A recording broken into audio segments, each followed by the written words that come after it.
اجازه بدین.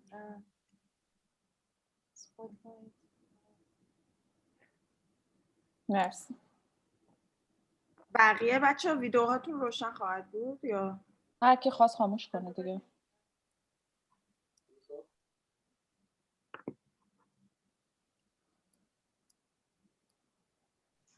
چرا من آمیوت کردی؟ من آمیوتت نکردم. بچه شهاب میتونه شیر اسکرین کنه اون صفحه اولو لطفا. نرگس چون من میوت آل دوباره میکنم، اگه لطف کنی خودت آمیوت کن.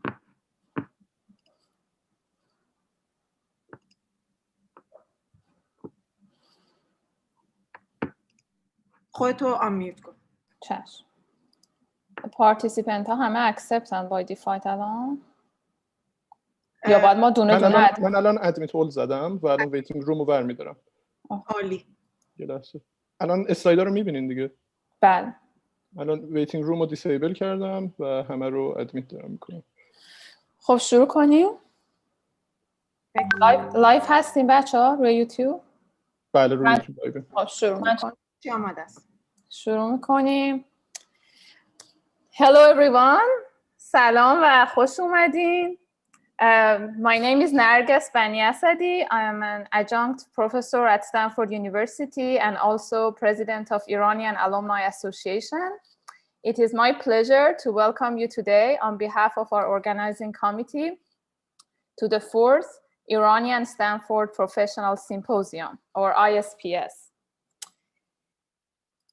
ISPS is an initiative of Iranian Stanford Alumni Association and Persian Student Association, which is started in 2016.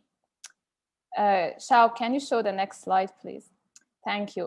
Here you can see our mission statement, which is to inspire Stanford Iranian community, help them build lasting connections, grow to their full potential as beacons of hope, and become impactful citizens of the world. During the recent years, we have gradually expanded our gatherings to include a broader community. And we are very excited today because it's the first time that we are hosting it as an online event, and we can have guests and attendees from all over the world, which is very much related to the theme of our event today. It is about breaking barriers and building connections. So we are very excited that we have not only attendees, but also speakers joining us from Iran, as well as other countries today. This has been a very difficult year for all of us because of the pandemic and the consequences of that. And we feel the need for connecting and supporting each other more than ever. So thank you very much for joining us today and making this gathering possible. I hope you enjoy it. I hope you learn something new. And most importantly, I hope that you connect with other inspiring people in our community and join forces for changing our world for better. So I wanted to show you the agenda for today. Usually our events are day long and in person, but this year it is shorter. The event will be happening in 2 hours. We are starting with a networking session, which I will share the instructions about that with you shortly. After that, we are going to have our Launchpad. It's the second year we are hosting Launchpad. We are going to introduce 5 up-and-coming young leaders in our community. We have speakers from Iran and US that are introducing new initiatives to you. You will have a chance to connect with them later and also vote for your favorite idea.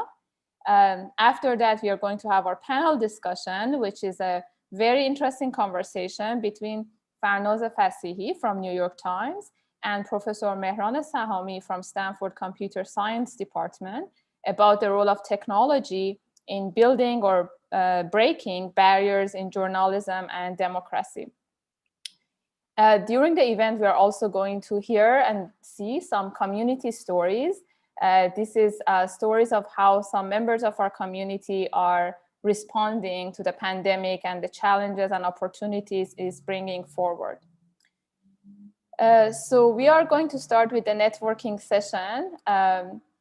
you are going to being put in some breakout sessions with the help of our moderator, and you will have 15 minutes to interact with the people in your breakout room.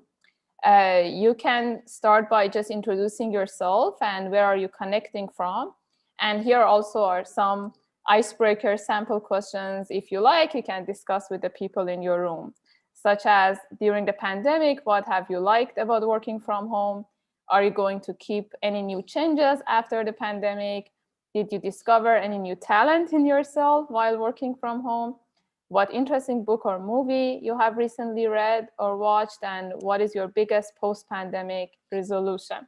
Of course, feel free to pick any topic that you enjoy discussing with the people in your breakout room. After that, we are going to come back and proceed with a community story and then our Launchpad. If you are unfamiliar with the Zoom features, it should be easy. We are muting and turning off the videos of everyone, but in the breakout session, it's going to be turned on again so you can interact. If you have any questions during the panel or the Launchpad, you can use the chat feature to send them. Or if you have any other questions in using the Zoom, feel free to use the chat feature where you are going to communicate with the moderators and the host. And that's it. I hope you really enjoy the event. Thank you.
Hi there, my name is Shahab Musavi.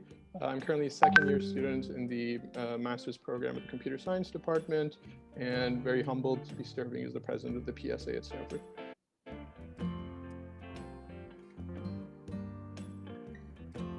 So the pandemic has been uniquely challenging for all of us in one way or another. When it came to my studies, I was mainly challenged by the fact that everything was changing all of a sudden. Class structures weren't the same as before. And I believe all students experience this, especially those that might have lab work within their courses and their responsibilities within research in their department. And within the PSA, obviously this has been a special year where we've had to adapt to the remote culture, and all of our events that were mainly in person, from the welcome dinner to Yalda night, which we're planning right now, have had to go online, and we've tried to make the best use of it.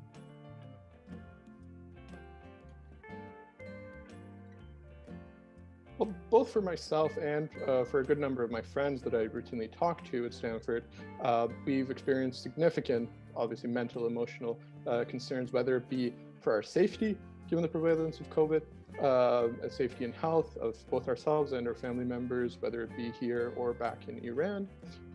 And more importantly than that, the isolation that we've experienced on campus, because you can do something about the health concerns. You can stay at home, you can social distance, but you can't really fix the fact that everything has been remote and isolated for months now.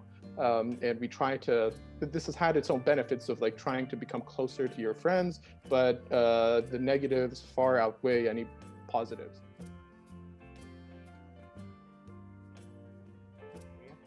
We've been very fortunate to have a good connection with the ISA team members, the ISA board, and been in good touch with them. We've enjoyed working with them over the period of this COVID pandemic, but we would certainly love to expand upon that and have more interaction from alumni and work with them, especially through our more recent initiatives such as the PSA Leadership Board, where we're actively looking for attendees to come and take part in our panels.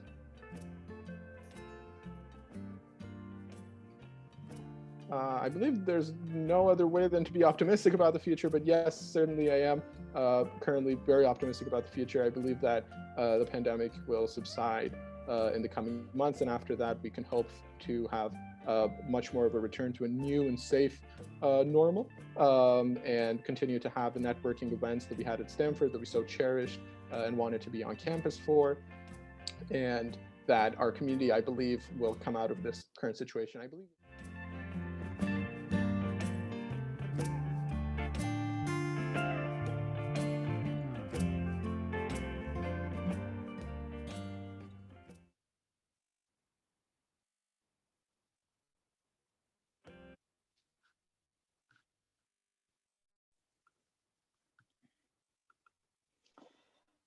Good morning to our dear guests in the United States, and good evening to our friends back in Iran. I'm asked that if you can put your view on speaker view, you'll be able to have a better experience throughout the Launchpad event. So please do so on your end, on your Zoom call. Now, to give you a little bit about the Launchpad, let me welcome you and say that this is the second year that we are hosting the ISPS Launchpad event. At ISPS Launchpad, our vision is to bring to light and support initiatives that create communities that lead to positive impact on the society and the environment. This year, we have had a large number of applicants. A panel of judges from ISPS and our partners carefully reviewed the proposals and chose 5 exciting ideas for presentation today. In this session, we will hear 2 nonprofit pitches, 2 community initiatives, and 1 for-profit pitch. This year, we are excited to have 2 presentations from Iran and 3 from the United States. That's very exciting. And each pitch this year will go for about 5 minutes. After all presentations are completed, we will have a short question and answer session in which presenters will be available to answer your questions. So as you listen to the pitches, be sure to send us your questions, and you can send your questions to us via the Zoom chat box. Another exciting part of the Launchpad is what's known as the Audience Choice Award. The pitch with the highest number of votes from the audience, which means you guys, receives an award from ISPS. So after the QA session, you will all receive a prompt on your screen that allows you to vote for your favorite pitch. We will count all votes and announce the winning pitch at the end of our event. Now, allow me to briefly introduce our presenters of the day. Number 1 is Mr. Farzad Naimi from California, who represents the WIN organization. He will tell us about, and the names are going from left to right on the pictures that you see on your screen. He will tell us about the work of his organization closing the educational gap for underserved communities. Number 2 is Mr. Arash Torabi from Iran. He represents IDESE. He will tell us the work of his company on creating online stories for children at different ages. Number 3 is Ms. Elham Sadri from California, who represents Sadri Law. She will tell us about a new initiative on creating a platform to help Iranian American communities connect with legal experts. and find support for legal challenges. Number 4 is Mr. Sohail Qiyasi from California, who represents Storks. He will tell us about the work of his startup on building a cutting-edge product in support of safe childbirth for both developing countries and underdeveloped countries. And finally, Ms. Zahra Emrani from Iran represents Karar. She will tell us about the work of her startup on preparing Iran's youth for coding job opportunities. So without further ado, let me invite Mr. Naimi to come on the front and share his pitch with us. Thank you. Hello, everyone. I would like to start with you by saying that by far the majority of the youth in the world can have access or have limited access to opportunities. World Innovations Network believes that the answers lies in engaging our youth through mentors and combine them with the hands-on training and real-world and meaningful projects for a lifelong learning.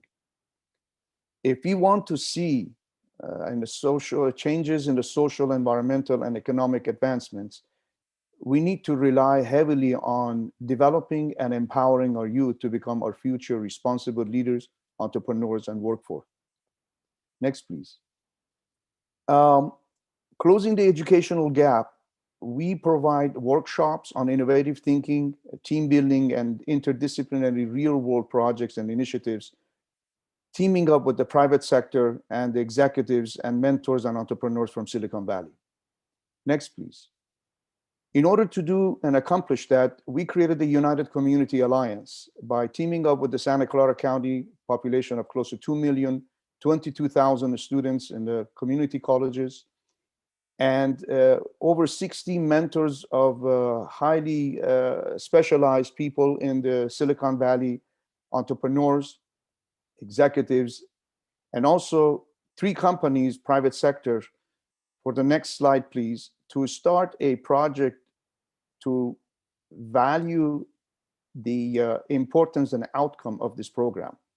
We teamed up with the West Valley College.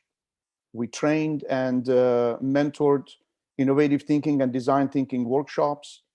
We had 3 projects that there were student homelessness for 4,000 of them in Santa Clara County, clean water initiative, as well as fighting COVID-19 through personalized nutrition and food. The 3 projects were sponsored as a paid project by private sector and as mentors. The outcome of this came with the 17 paid interns, 2 jobs, and also the approval for the program to start in the process of becoming an ongoing curriculum, not only for Santa Clara, but also for the state of California, and hopefully on a national basis. We also got the approval for tiny homes for the homeless students to be built on campus.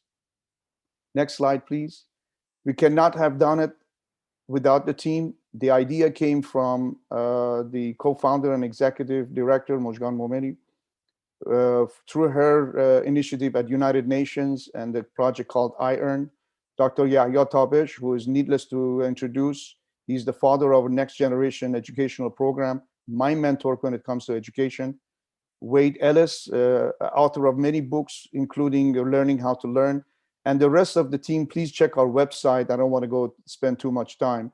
I would like to start the video for you from the school authorities and the students for the value proposition and what got us actually approved to expand this on a state and a national level.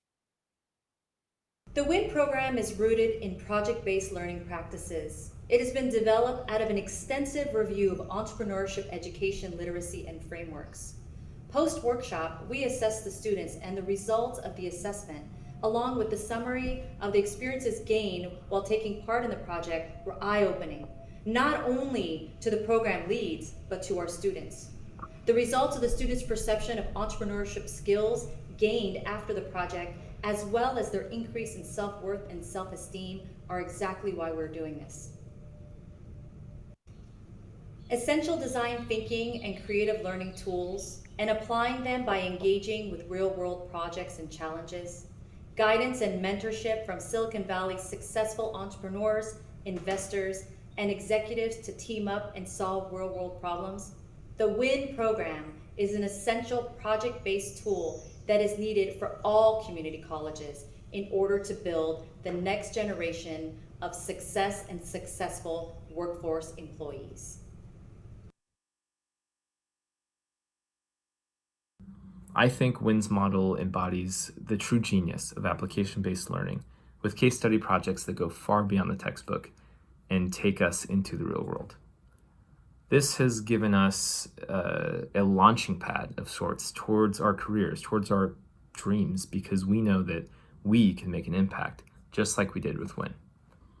You know, the immediate nature of a community college student is to feel as though opportunities have overlooked them or even passed them by.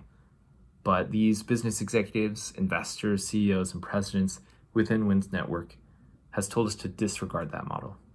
And they've backed that up with providing real-world opportunities, pushing us to solve pervasive problems within our communities, and giving us the confidence to practice audacity and to practice boldness in the solutions that we construct together as a team.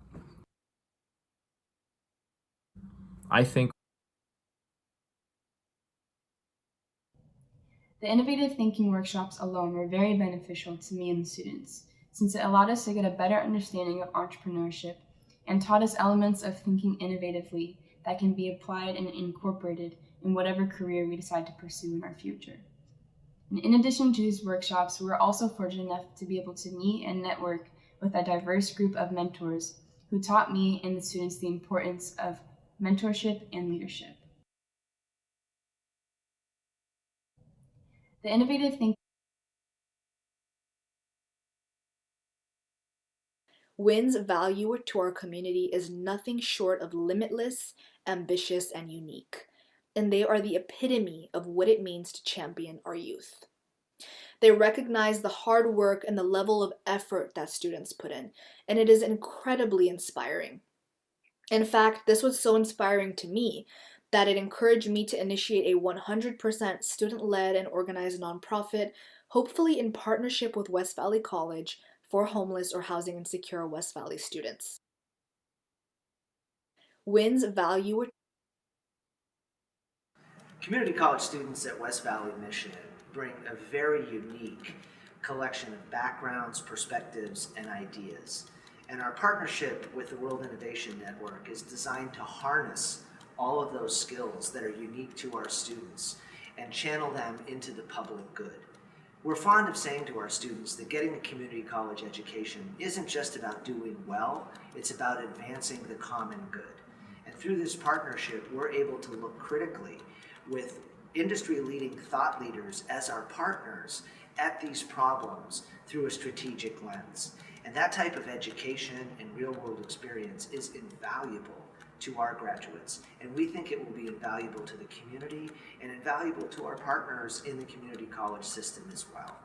That's why we're so excited about this partnership and hoping that we can cultivate those seeds to blossom into something much bigger that is not only disruptive in terms of how we solve problems in Silicon Valley, but disruptive in terms of how we think about education and educating our students holistically to solve the next generation of problems. Community college. So the next slide, I would close it to say that these are our graduates. If you, the message to you is that if you want to see the change, be part of the change, as Gandhi said. And we would welcome you to join us as a mentor of whatever capacity that you could help and push this idea forward. Thank you very much.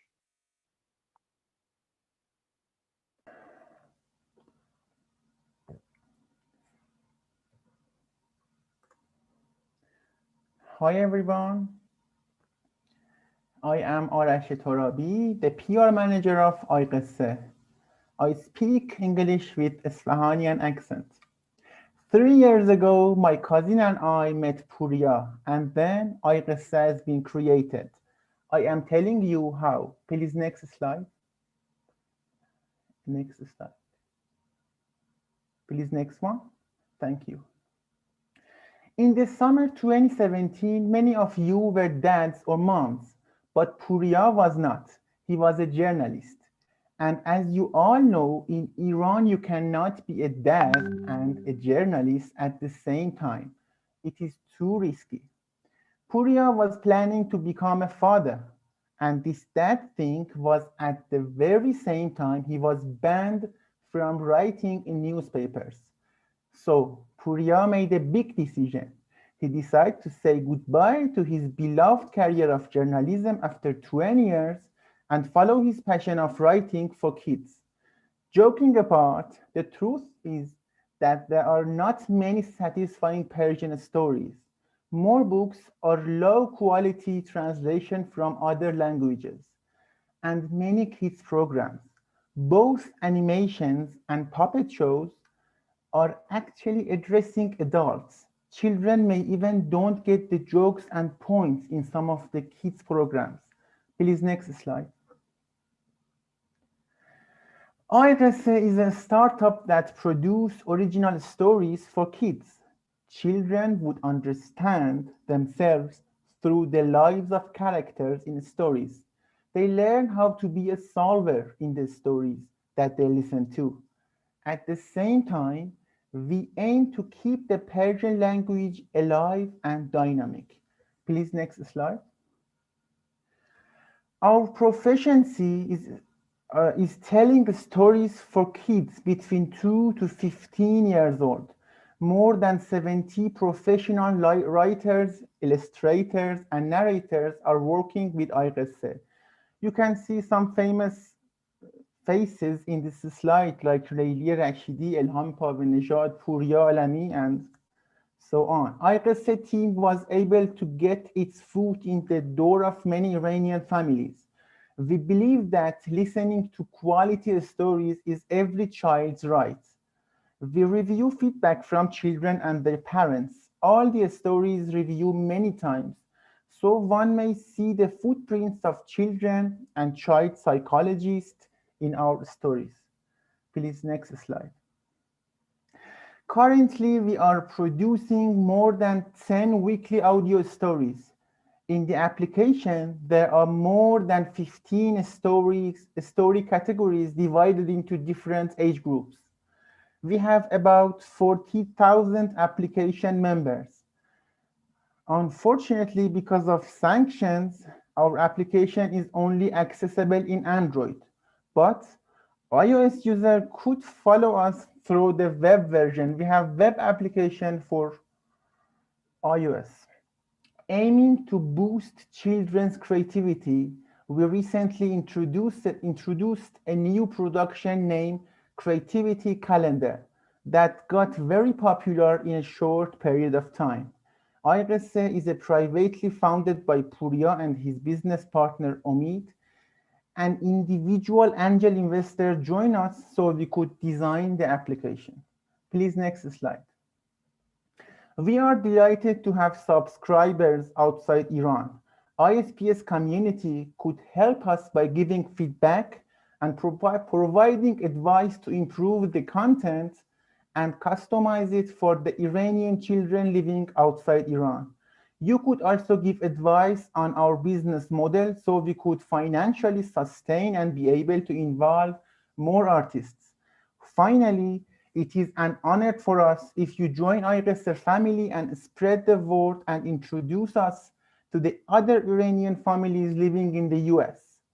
And the last slide, please. Let us come to your homes and help your kids letting their imagination fly. We believe that the word of story is a lovelier word. Thank you.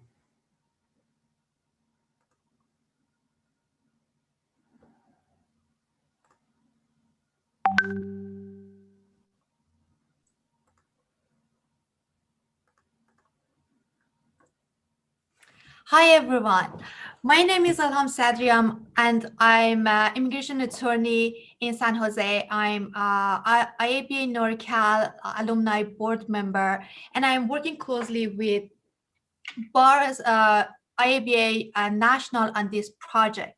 Next, and we are a group of volunteer attorneys, Iranian American attorneys working with other Iranian American organizations with over 20 years experience protecting our community and representing our member of our community.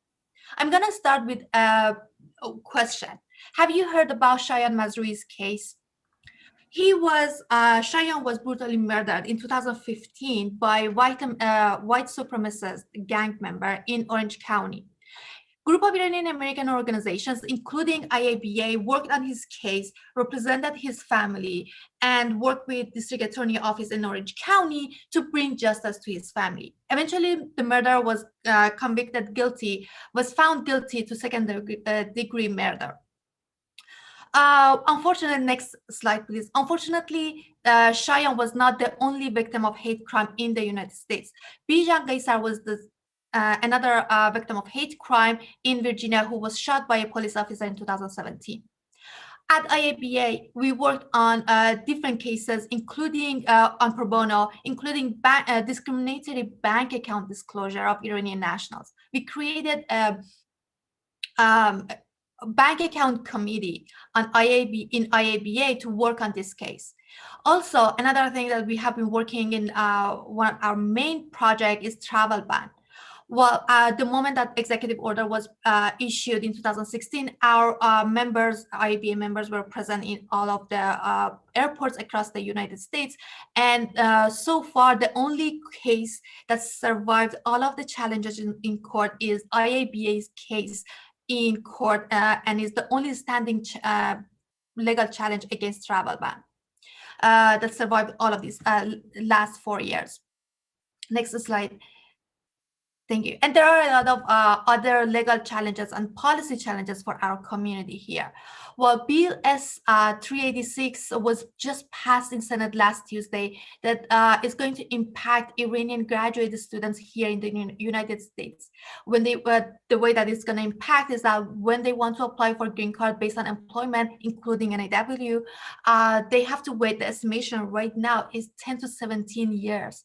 They have to wait 10 to 17 years to be able to become eligible to get their green card, and that period would give more excuses to employer to hire Iranian nationals, make them ineligible to pass security background checks, export license, or being able to have access to higher paid job or higher level job opportunities in tech industry. Well, at the same time, not to mention that they're not going to be able to have business trip out of country for the job that they have, or even to go to Iran to visit their family members, which I know you know how it mattered to all of us.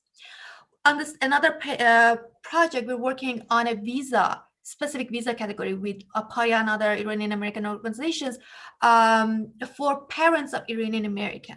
Instead of them applying for green card and use it as a visa, we want to be able to create a specific category of visa for parents so that they don't have to get green card, use it just once a year for 2 weeks trip to visit their children. We're working on that with Congress. There are other cases that there are other challenges for our Iranian American community that we are hoping to be able to represent and help our community. Next slide, please. So the problem here is that there is a gap here. The gap is between Iranian American community and Iranian American lawyers. We don't have infrastructure and connection between these two communities officially. All of those cases that we have represented so far in last 20 years were brought to us by personal connection of people who knew us, board members and members of IABA. We don't have infrastructure to find cases, or people come to us, find us officially on the website, tell us about their case, and seek for help. We are hoping with your help, we would be able to build an infrastructure, extension to our website, and create a directory of Iranian American lawyers so that people can come to us and ask for their case. We can get the case, review the case on our site, and distribute it among our attorneys in IABA. We also need to spread the word about our potentials, our access to a network to policy advocates, and lobbyists in the United States. If we need to, we can do that too. Next slide, please. With your help, we can protect our community and expand protecting our community. Let's not rely on personal connection of people to figure out and find legal resources for their legal challenges. Let's build a system that we can rely on each other and count on each other when we need each other. Thank you.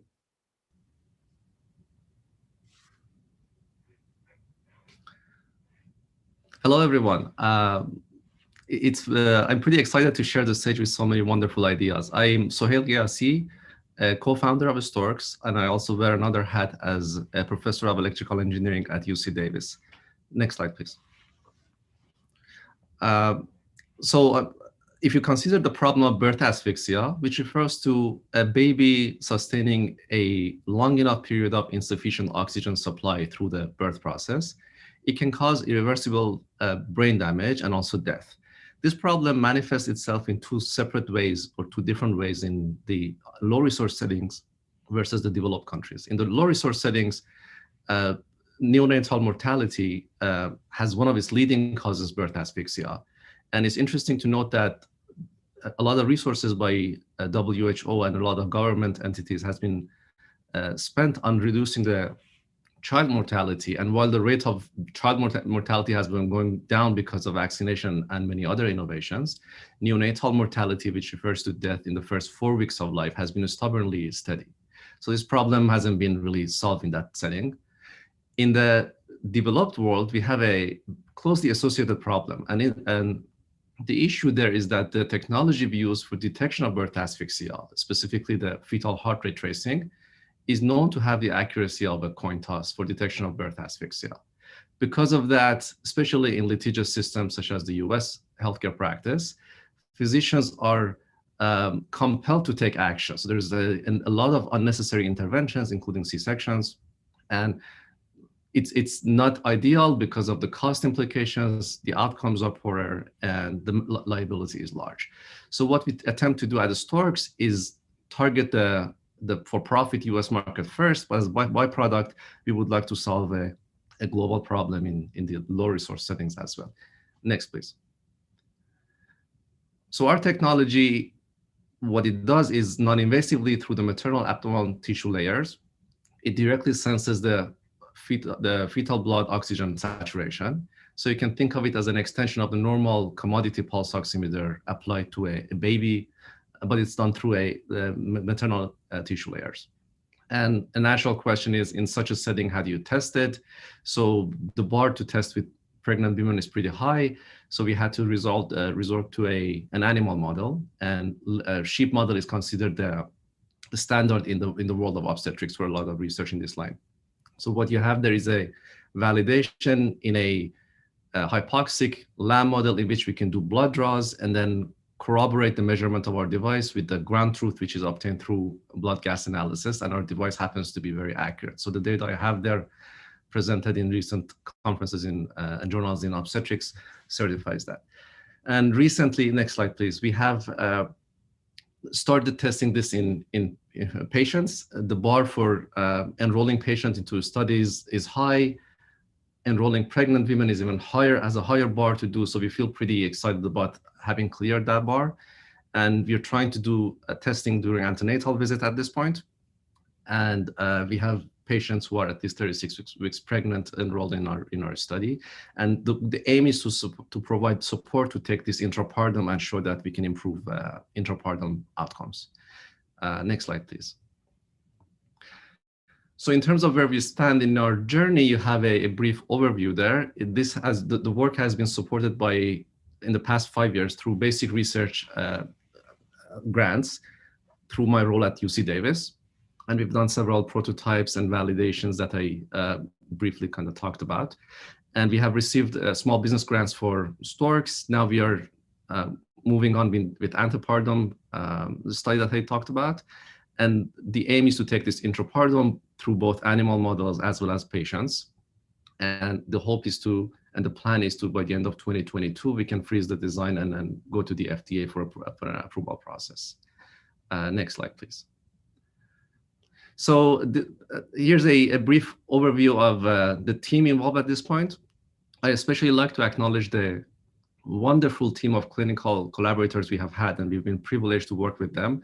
And they provide advice through complementary areas of fetal surgery, obstetrics, maternal fetal medicine, and as well as neonatology, whose expertise they all intersect at the moment of birth and the problem we're trying to solve. And we are very early in the process, so there's a lot of opportunities to get involved. If you have an interest, we would love to hear from you. And our needs are across the board. So if you're in regulatory, in reimbursement strategy, business development, capital, engineering, then you have an interest in this area, please get in touch with us. Thank you so much for your attention.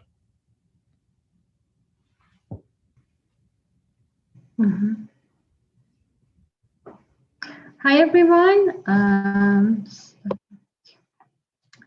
It's a great honor for me to speak in such a motivated community of Iranian professionals.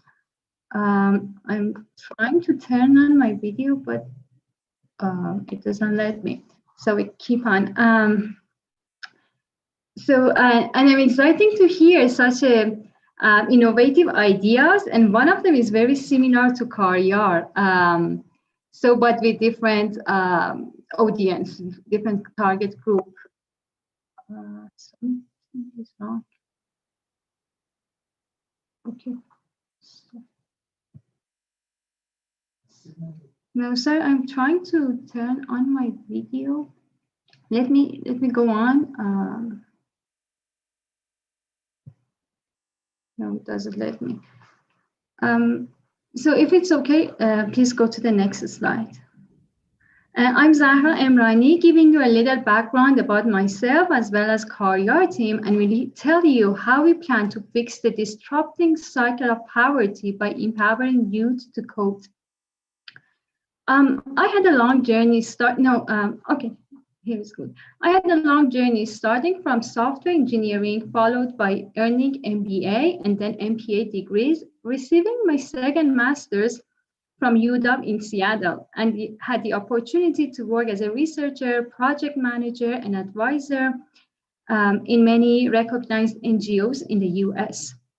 Since returning to Iran, I founded and joined to the board of a couple of NGOs working on different projects, especially in women economic empowerment, entrepreneurship, as well as capacity building of local communities.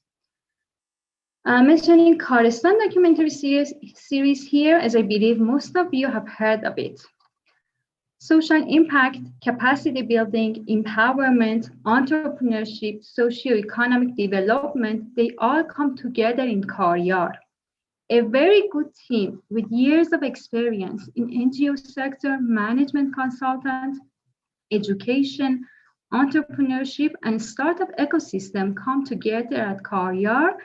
Among them, a couple of members from Stanford community, including Arezou Keshavars, who recently returned back to Iran. This team of wonderful people are founded Karar, a social startup to train skilled software developers in underprivileged and low-income communities of Iran and connect them to well-paying jobs in the technology sector. Next slide, please. We are trying to address income inequality and socio-economic gap, both of which are the direct consequence of lack of skills and unemployment. We are aiming to put an end to the cycle of poverty. We believe that every person has the right to a quality of life, and economic empowerment is one of the most important pillars of growing self-esteem and independence. Next slide, please.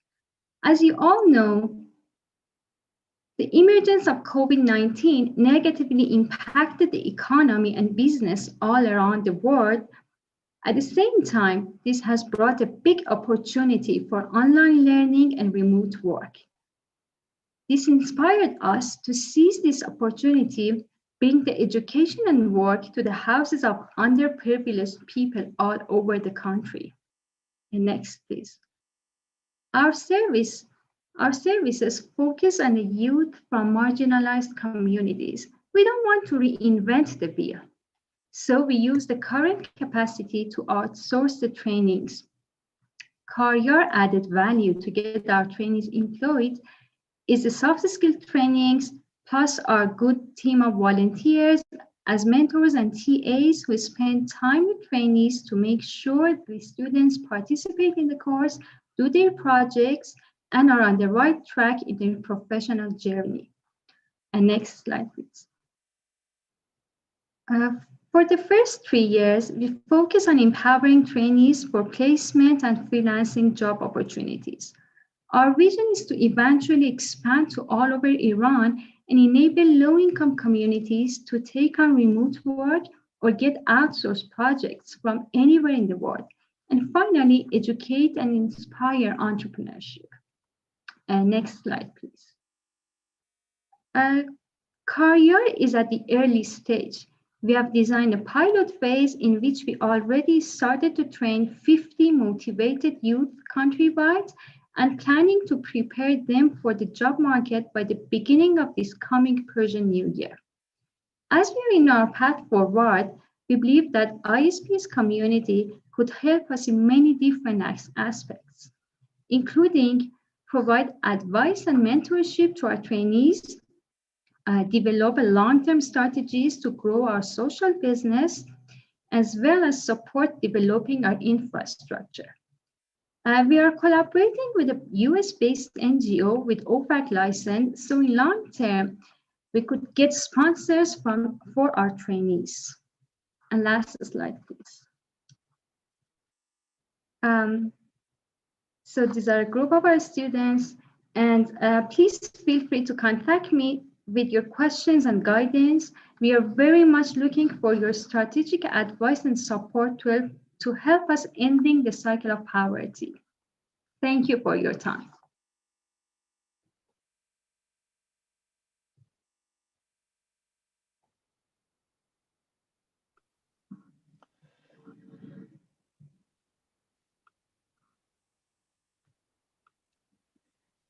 Thank you, everyone, for your very inspiring presentations. It's great to hear all of these different initiatives and see that people are doing so many amazing things all across the world. At this stage, I would like to invite everyone who gave a presentation to be on the virtual stage. So we'll just give everyone a moment to come on the spotlight.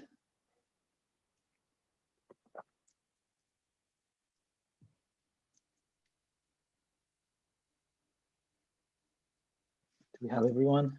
I think we're missing Zahra. My videos okay, wasn't working. No, it was working when I was at the room, but it wasn't working here. I don't know. What should I do? That's okay. We're just going to carry on. All right. Okay. So let's keep our response. This is a 5-minute Q&A, so it's relatively short. And in the spirit of making sure that we get to as many questions as we can, we will do one question per presenter, and I'll go with I'll start in the same sequence as the presentations were given. So the first question is for Win, Mr. Naimi. How would you think about making this program work in more rural communities, especially if they're not connected to a network of highly skilled professionals?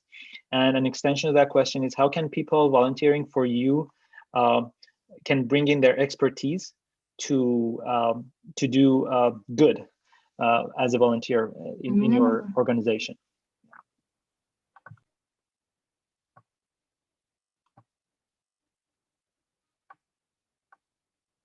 I think you are muted. Let's make sure. One more time. I think you're still muted. You are muted. You go unmute and back. I think you're unmuted now. Yep. Perfect. Okay, great. So I believe technology has enabled us to accommodate that remote services and provide with the needs that now you can provide on a worldwide basis. We ran a pilot in Spain. We ran a pilot in Canada. We are doing it now with all on Zoom. So basically your location is irrelevant. to the content and the value that you are delivering through the people that you are assembling as a team. As I mentioned, it's essential to have the experience and the guidance of the folks as a mentors to combine with the professional and the sponsorship of the private sector to enable the youth, regardless of where they are, and engage them in the projects that are meaningful. These are not just filing the papers as an intern.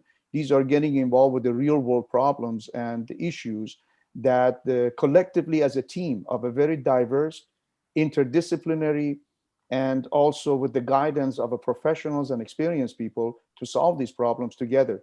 But the leadership goes to the team of the students. So we're not doing a job for them. It's up to them to do the job.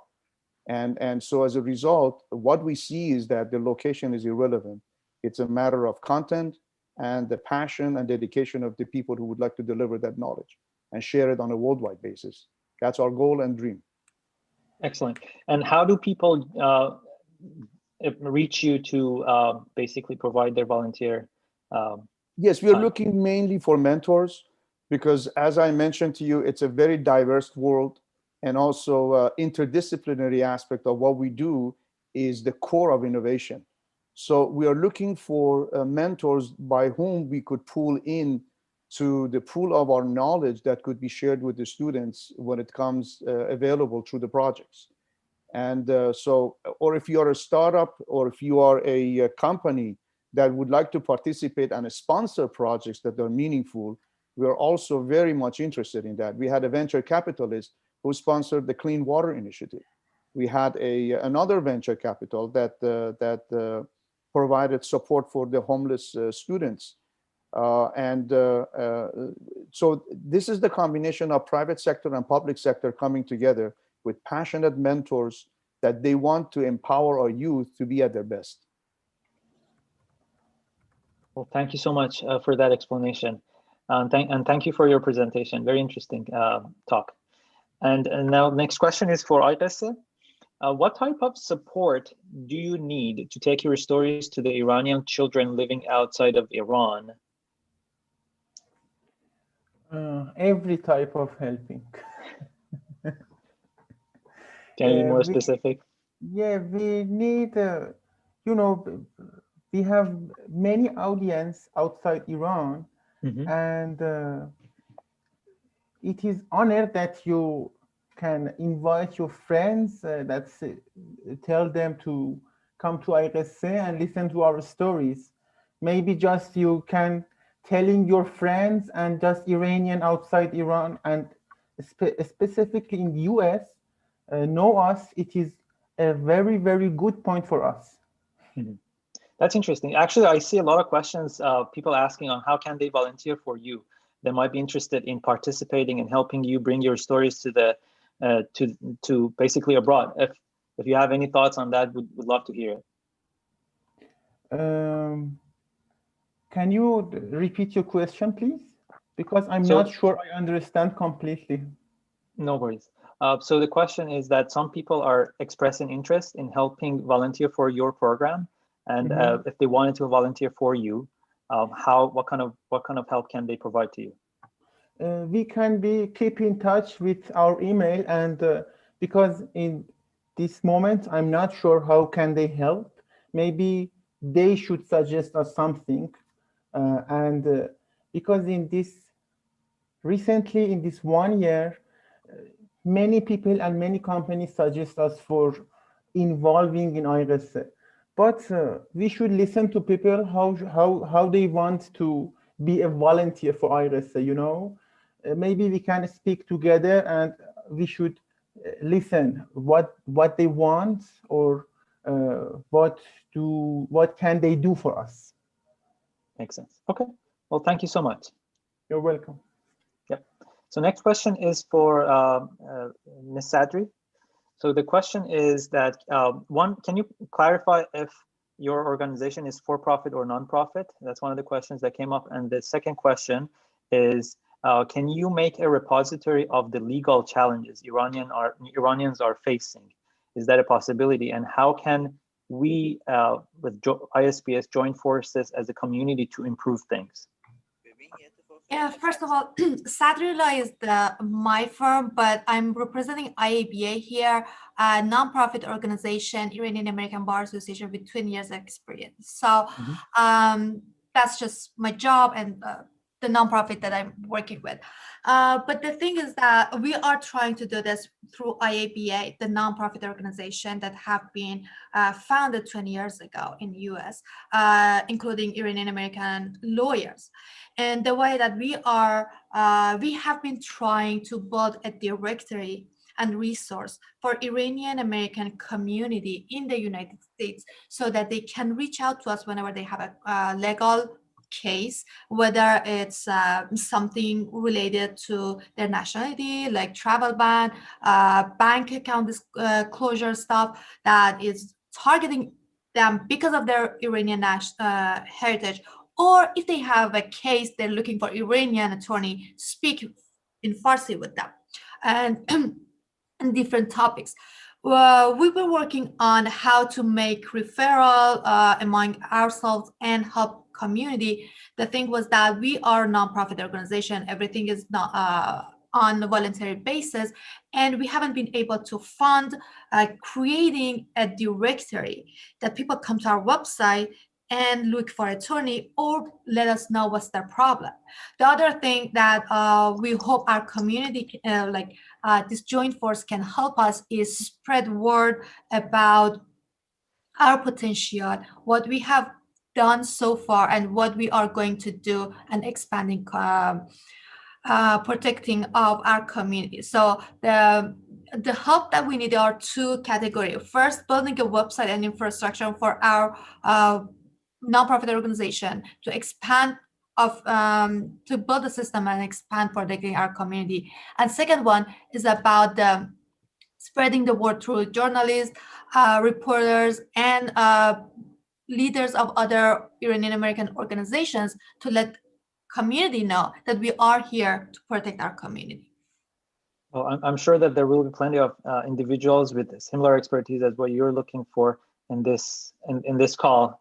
And I look forward to hearing back from you when they reached out to you, or you were able to bridge the gap and solve your problems. Thank you. Next question is for Starts. So can you share some more specifics on the potential challenges you anticipate at FDA stage or other regulatory stages, plus any reimbursement issues that specifically relate to the product that you are bringing to market? Sure. So with regulatory approval, one big challenge is that the patient population we're working with, understandably so, are protected and are considered a protected population. So not only safety has to be demonstrated through a higher set of constraints, but measurement of ground truth in our case, which is the fetal blood oxygen saturation, is not conveniently possible, right? So we have access to that quantity only at the moment of birth, where the cord is cut, and we have access to the fetal blood through the cord blood analysis. But in the moments and minutes and hours leading to a delivery, that quantity in terms of ground truth is not observable. So that's a challenge in and of itself to show that we have an accurate technology. But there are other indirect measurements and some method of practice currently in place. So there are some correlations we can show. But that one of the challenges is we do know that what is currently being done is inaccurate. So it's established. So that's a chicken and egg problem, I guess. But having spoken to experts in this area, they feel like even showing a high correlation to the moment of birth, ground truth measurements should be substantial enough. But as is normal with such a market sector, in general, you have to show change in outcomes. Not only that you can measure a quantity, but measuring this quantity is useful for solving the problem you're trying to solve. In our case, preventing birth asphyxia or preventing the rate of unnecessary interventions such as C-sections. So it takes a longer runway to collect that and run such randomized clinical trials and then demonstrate through a quantified method that you are improving the process. That was a long answer to your first question. I kind of missed the second question.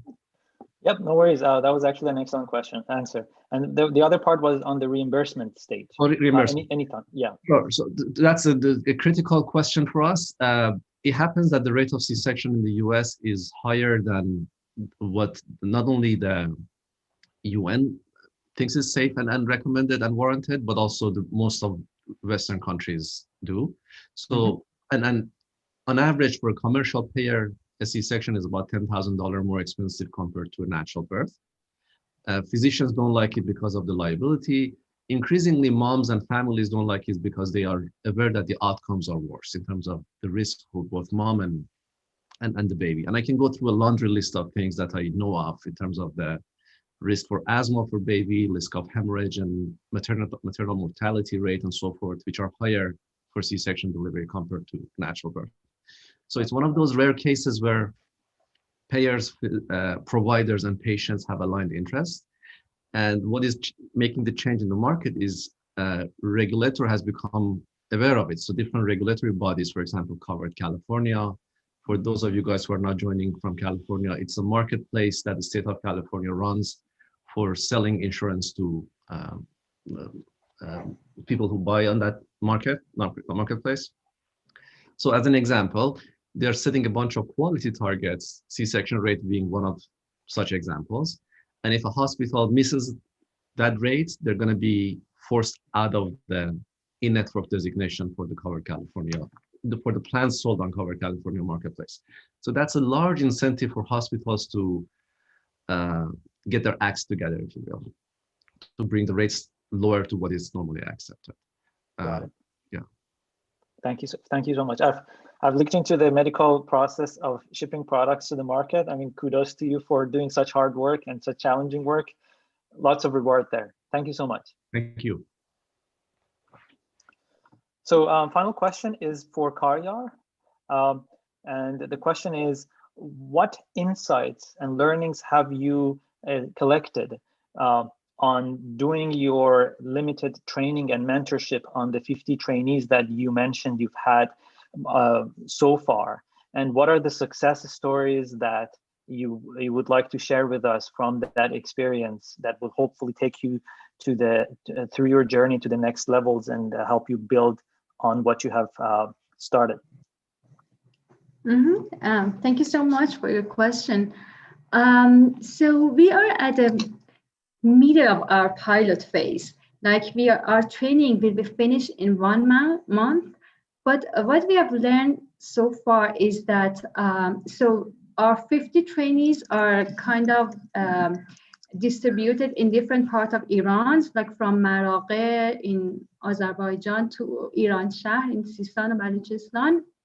And for me, it is very exciting that these people are very motivated, very determined in learning new skills. So we have a very good team of mentors and TAs as volunteers, about like 25 in total. And the great connection between TA, mentor, and the trainees is one of our success stories, and the dedication that each of them have. But we also have some challenges, like some questions that we need to find the answers by the end of pilot phase. So we picked a specific targeted group, as I said, like they are in underprivileged areas.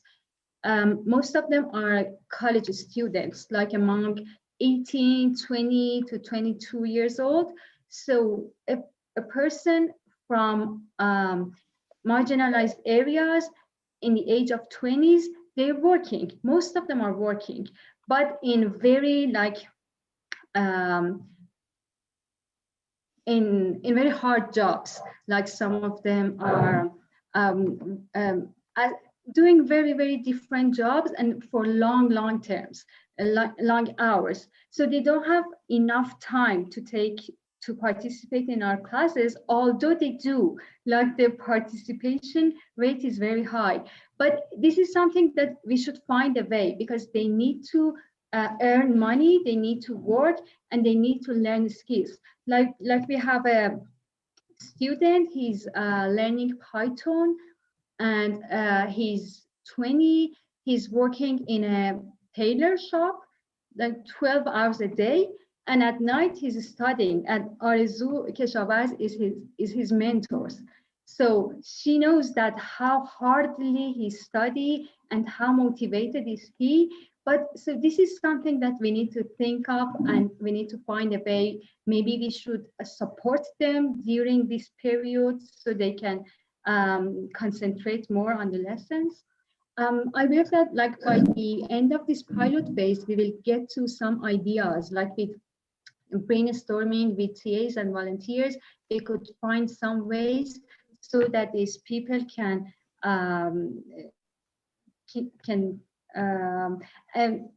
and this is not only the like technical studies. So we have a lot of different classes. Like they go to the technical studies, they go to the TA classes, they have a meeting with their mentors. We have a free English class for all of them. And we also have soft skills teachings. All of them together take a lot of time from them. So I think this is one of our challenges, to make time for them and at the same time have our quality trainings for them. All right, well, thank you so much for your response. Best of luck to you. So thanks a lot to everyone for your responses to the questions from the audience. There have been plenty of questions and we could only go through a few, and we're quite a bit out of time. So let's carry on to the voting process. As I explained earlier, what we'll have is a very brief moment where now you will receive a prompt on your screen to vote for your favorite pitch of the day. And feel free to vote, and we will reveal the results of the vote at the end of the program today. So let's start.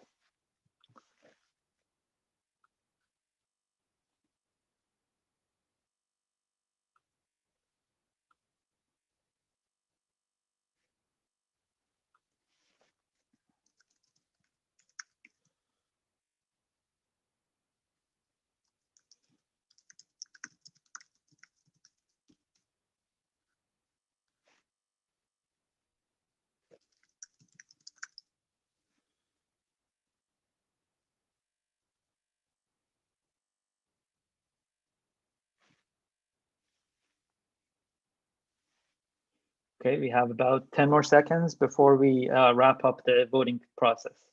If you're still about to vote, please cast your vote.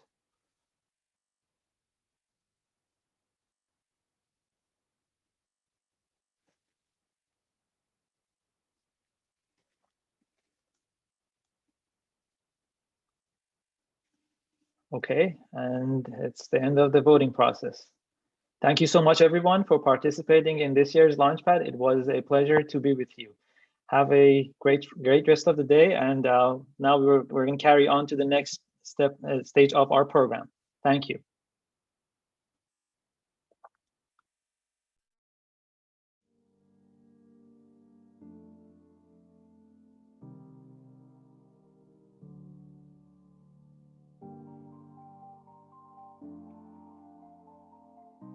So the restrictions on holding public events led to cancellation of all public arts events, including ours, and pushing our artists and our organization into very hard financial times.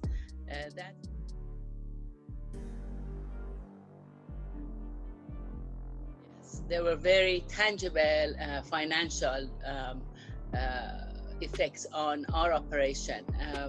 We lost all of our income, which came from the sales of tickets, and became entirely dependent on donations.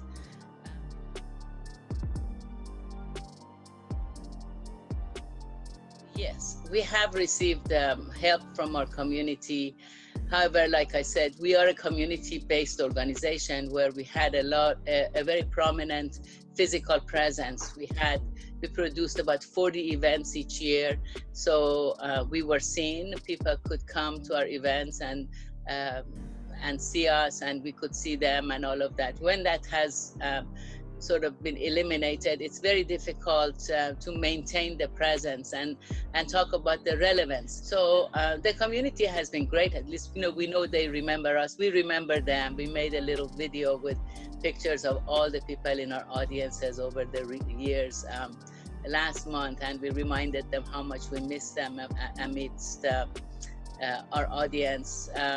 It's been a challenge generally to do fundraising in our community because there's a lot of stress on giving to charity, and it's very hard for them to see an arts organization as a charity. But just as importantly, we believe it's important to have artists, especially when they have nobody else, when they have no other resource to be supported for producing their work and for getting their voices heard.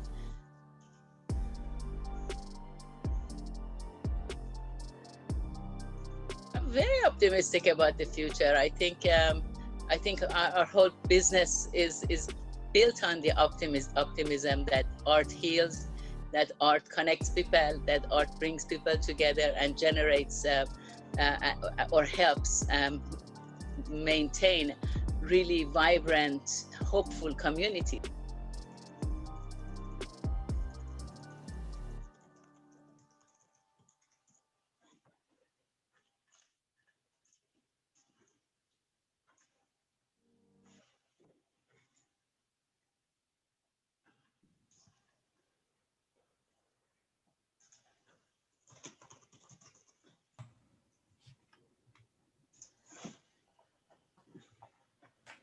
Hello.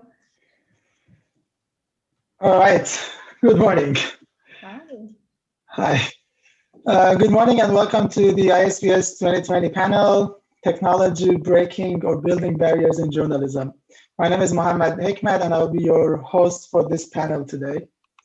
Every year after our event, we ask the community for ideas for the next year. Among the recurring themes in the past couple of years have been journalism and its related topics in a variety of forms. Some people asked us to invite Iranian journalists who are active in the US. Some wanted us to talk about the state of journalism, particularly given the dramatic changes over the past couple of years, topics such as fake news, misinformation, social media, and so on. And I'm really excited that today we have two guests who between the two of them can cover pretty much any topic on our list. Obviously, the content of this panel has changed quite a bit since the first time we started to talk about it internally, particularly because of the way that the US elections has turned out to be. But a lot of these topics remain relevant and are quite fundamental, so I'm looking forward to some nice discussions in the next couple of minutes. A tiny piece of logistics, please, if you have any questions, use the chat box and I'll make sure to get to as many questions as time allows towards the end of the panel. So without further ado, I would like to introduce our two distinguished guests. I'll start with Farnaz Fasihi. Farnaz is a reporter for the New York Times, writing about Iran. Previously, she was a senior writer and a war correspondent for 17 years at Wall Street Journal, based in the Middle East, covering wars in Afghanistan, Iraq, Israel, Gaza, Syria, and uprisings from Iran to Turkey and the Arab Spring. From 2016 to 2019, she was part of the Wall Street Journal National Security Team, covering foreign policy and diplomacy based at the United Nations. In 2011, she was a lead reporter in the Wall Street Journal award-winning investigative series titled Censorship, Inc., examining how authoritarian regimes around the world utilize Western technology for surveillance and censorship. She has won more than a dozen journalism awards, been nominated multiple times for the Pulitzer Prize, and was a recipient of an Ellis Island Award and a Nieman Fellowship at Harvard. She is the author of a book on the Iraq War called Waiting for an Ordinary Day. It's great to have you with us, Farnaz, today. Thank you for that. Our second guest is Mehran Sahami. Mehran is a professor and associate chair for education in the computer science department at Stanford. He is also the Robert and Ruth Halperin University Fellow in undergraduate education. Prior to joining Stanford faculty in 2007, he was a senior research scientist at Google for several years. Mehran's research interests lie at the intersection of computer science, education, machine learning, and ethics. With Rob Reich and Jeremy Weinstein in Stanford's Political Sciences Department, he has been teaching a course on computers, ethics, and public policy. And the three of them have written a new book on ethics and technology that will be published in 2021. So I want to start with you, Farnaz. So much of the serious journalism work has to do with breaking barriers. And this is reflected in your impressively diverse portfolio, but also partly in who you are as an Iranian American. How conscious have you been about these barriers? Did you even feel them? And if so, what kind of barriers have you felt? Well, I mean, I think that a career sort of breaking into the print journalism world in the US was extremely competitive because you know you're not only you have to be like a good writer or native speaker of English, but also it's extremely competitive even within the US, and it's even more competitive if you're coming at it with you know, a hyphenated identity at that time. You know, being a woman also was more challenging. But I found that these two identities, being a woman and being Iranian American, sort of became an asset to me, particularly after 9/11. Before 9/11, I was a local news reporter, an investigative reporter in New Jersey and in Rhode Island. And after 9/11, you know, the world focus shifted to the part of the world that I was from. And I had something that I could add. Suddenly, the language that I spoke, the knowledge that I had from the Middle East and of Islam and of the culture made me stand out in the newsroom. Although I was not as senior as some of my other white male colleagues, but my editors decided that I was the right person to send to cover the war in Afghanistan. And that became sort of my you know, break, as we say in journalism. So, you know, I've tried in this competitive profession to use my otherness as an asset and try to play that to my advantage. I mean, obviously part of that was personal, but have you also felt professional barriers, particularly recently with the change? You have been in this profession for a long time. What kind of new barriers have you come across? Well, the new barrier, going back to our topic, technology, I mean, you know, what I do has significantly changed. The nature of what I do has significantly changed. A lot has become available to me that wasn't, just even in the past 20 years. I mean, when I went to cover the war in Afghanistan, I had a Thuraya satellite phone. And there was no way for me to be even connected to my editors, let alone Afghans in other parts of the country, unless I was standing on a rooftop holding the satellite looking for an antenna, right? So the only way you could get information back then was to actually go there and be on the ground. That has significantly shifted in the past 20 years with what's available with both GPS technology, with mobile technology, with social media that allowed me, for example, last year during the Iranian uprising in November, to be able to report and break the story of ethnic Arab massacres in the southern town of Mahshar. I did that through Twitter and through social media by finding activists and residents of that city. I didn't have to be there, right?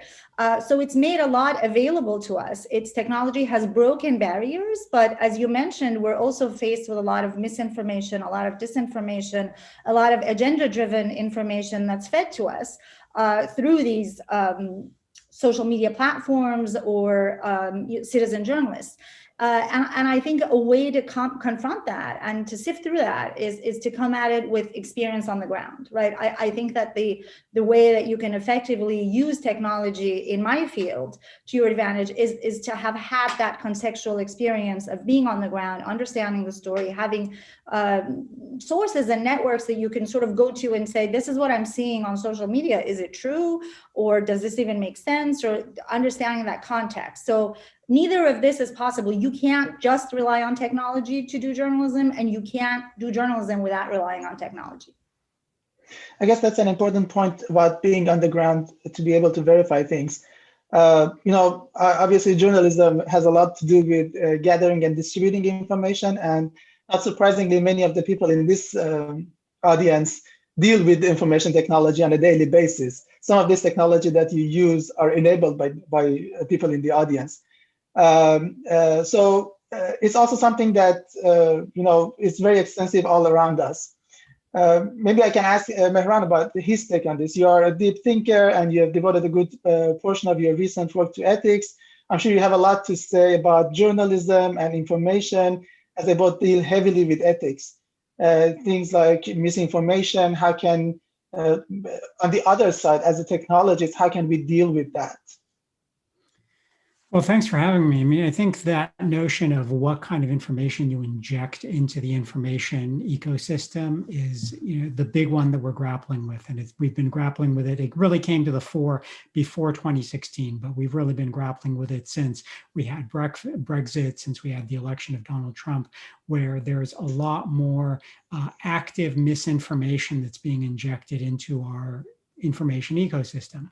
And what we really need are more people like Farnaz who do high quality investigative journalism to inject good information into that ecosystem. And what's happening is the notion of free speech has changed because we get an amplification through these networks that didn't exist before. When notions of free speech were originally written about 200 years ago, we had the town crier who would come out, and the notion of free speech was you could say what you wanted to say within the limits of who could hear it, right? And who can hear you when you're just yelling in a town square is not that many people. But when you have things like Twitter, Facebook, social networks, the information ecosystem we have, the reach that you can now have, the amplification you can have is so high that a very small number of actors trying to actively put misinformation or disinformation into an ecosystem has a much greater outsized impact. Right. And the role that technologists play in this is what are the kind of algorithms that we put into effect that can potentially feed this amplification? There's lots of effects here. I don't want to take too long to talk about it, but one of the things, for example, Facebook has found is that people are more likely to engage with content the more extreme it is. Right. So if what you're writing is an algorithm that's trying to just do something basic, like say maximize click-throughs, the effect you have essentially is showing more content that is more extreme in nature. And so that creates, a very kind of dysfunctional information ecosystem. And I'll just give you one sort of simple example, because I know there's lots of other stuff to talk about, is if you go to a site like YouTube and you do a search for things like flat Earth versus round Earth, you will find a tremendous number of videos that argue that the Earth is flat.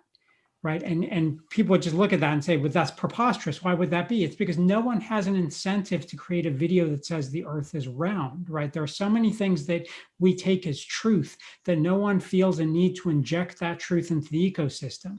So what we're left with is a bunch of misinformation that's left in that ecosystem, which is what a lot of these algorithms surface.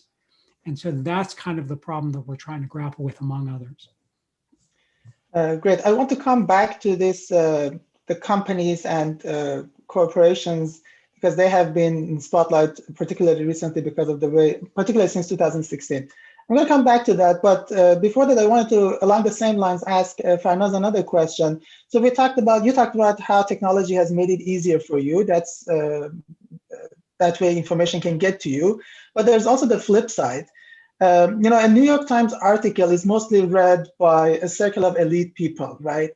How are you ensuring that your article also reaches a broad audience? What are the things in technology that you are using to ensure that?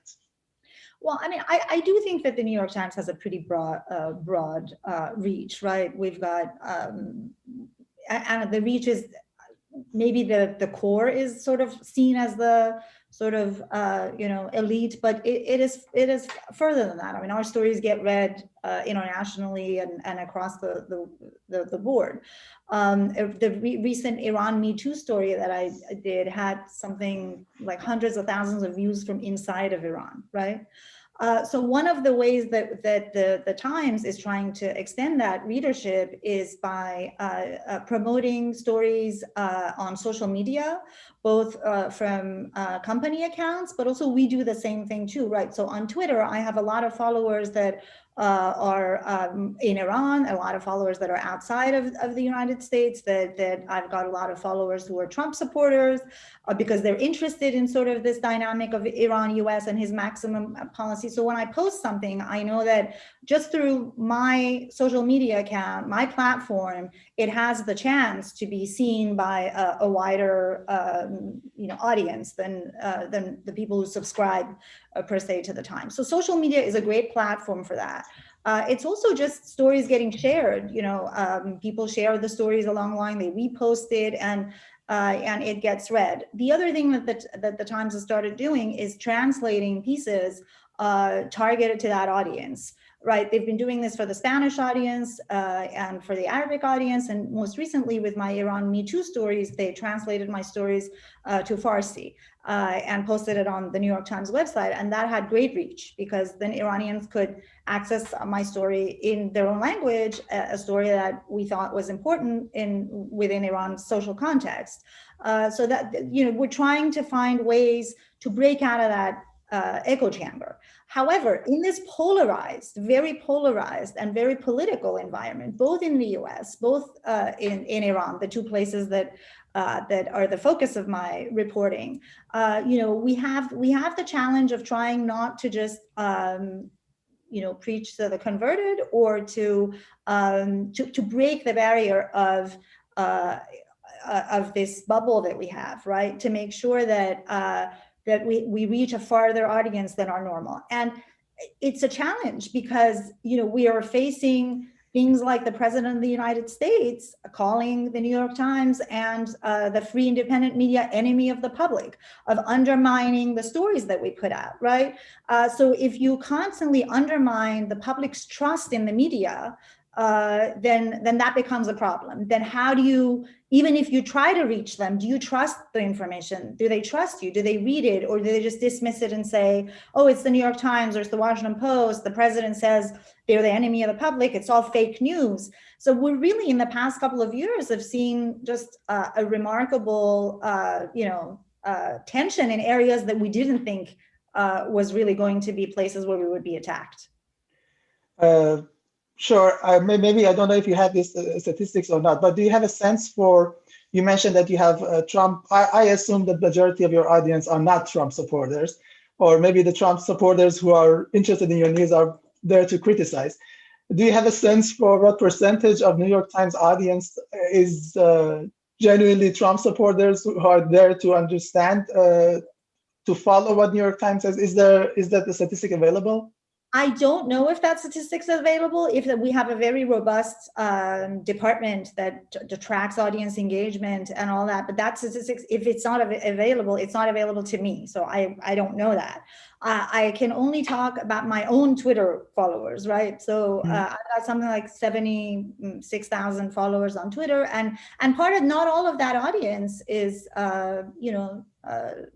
Trump opposed critics. Part of that audience, because they're interested in Iran, and I write about Iran, and because they're interested in Trump's foreign policy in the Middle East, some of my followers, I don't know how many, but I do have, from the comments I get and from the engagements I get, I see that they are across the board. I also have people from inside Iran who support the Islamic Republic who are my followers. So I think within the news organizations, reporters themselves, through their social media, become platforms. And that's something that's very new, right? Like before, my audience was whoever subscribed to the Wall Street Journal or whoever subscribed to the Star Ledger when I worked for that newspaper in New Jersey. Now my audience is broader than that. It's who subscribes to the New York Times, but also who follows me on Twitter, who may click on my story, who follows me on social media, who sees my stuff. And so it's really enabled us to break the barrier of the traditional audience that subscribes to the paper or gets it online.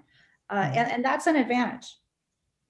So maybe I can ask a similar question from Mehran. You, in your previous answer, you mentioned these biases, right? Do you think it's easy for somebody like Farnaz to reach out to non-traditional New York Times audiences? Or maybe make a guess, what percentage of Farnaz's audience you think are, let's say, Trump supporters? Well, I don't know if I could make a guess about Farnaz's audience. What I could say is that the technology is a double-edged sword. So it's certainly given her a broader reach than she might have otherwise had if there was just print journalism. So from that extent, there is an expansion of who can see, and that's useful and important. I think the flip side, though, is how people get their information. There's been studies done of this. Do people get their information directly from particular news sites? So for me personally, I'm a New York Times subscriber. And so oftentimes I will go get my news at the New York Times.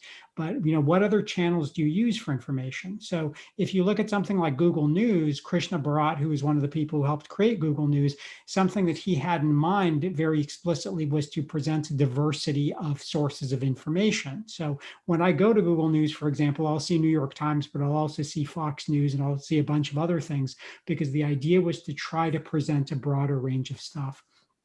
The place we run into problems is there's other venues you go to, most often social networks, which create echo chambers, right? So if you think about like your Facebook feed or what you see in particular platforms, whatever platform someone's on, do you tend to see more posts from people who are like-minded, right? Because they're the people you click like on or you've interacted with their content. And so there, what's happening is we're getting a narrowing of the information space because of content recommendation systems. There's no malicious intent, but the way the content recommendation systems are set up is basically to show you more of what you're likely to engage with. The things you're likely to engage with are things that tend to reinforce your worldview, right? So we have more information, but a narrowing of that information. And so it creates this strange dichotomy where we're living in this information space that we believe is larger, but we're seeing a much narrower slice of it. I personally sometimes check this website. I don't know if you're familiar with it, allsites.com. So what AllSites does is that for every piece of news, they have one headline from the news media on the left, one from the right, and one from center. So you see all of them next to each other, pretty much plain text, so it doesn't really bias you, but you can clearly see how the interpretations of the same headline is different across the board, right next to each other. So that's one of my favorite places. Maybe I can ask you another question. So I mentioned in your introduction that you are working with Rob Reich on a book. Rob was one of our panelists last year, and he talked about foundations and the role that they play in modern foundations primarily, and the way they are affecting democracy in the United States. And so in some way, he sort of implied that they might be undermining the authority of the government in controlling certain stuff. And in the end, he offered a solution, a hybrid solution, where this government plus foundation hybrid model can work out well. Is there a similar thing with social media? So social media is not regulated well, but there are efforts to regulate it, but at the same time, it's not government, it's not an elected body. What do you think is the right way to handle social media, particularly given the power they have now? Yeah, it's a tough question because, in some sense, the way you can think about it is that there is no democratic control over social media, right? It's kind of like Mark Zuckerberg, in some sense, is the either benevolent or malevolent, depending on how you think about it, dictator of a community of about 2.7 billion people.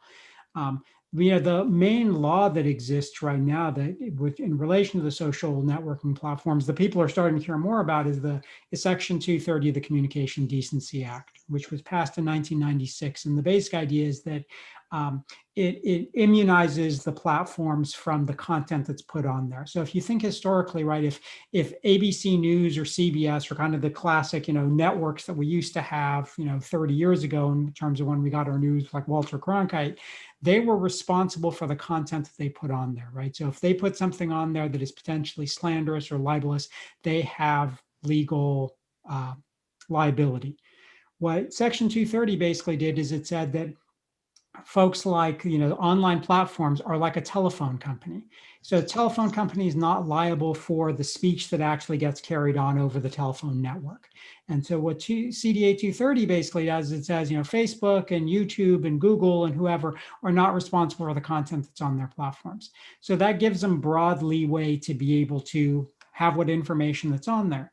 Now, there's been some calls recently about repealing CDA 230, which I think is a very blunt instrument because it has lots of other economic ramifications, right? If you suddenly say that these large platforms are now liable for all the content that's on there, two things happen, one of which you're going to see a lot less content on there because they can't moderate it all because there's too much. But secondly, you're actually going to create a barrier to entry for any new players because they're not going to have the resources to do that content moderation. So in fact, by repealing CDA 230, you re-entrench the platforms that are already there. You'll narrow the information ecospace, but you're not going to get competitors.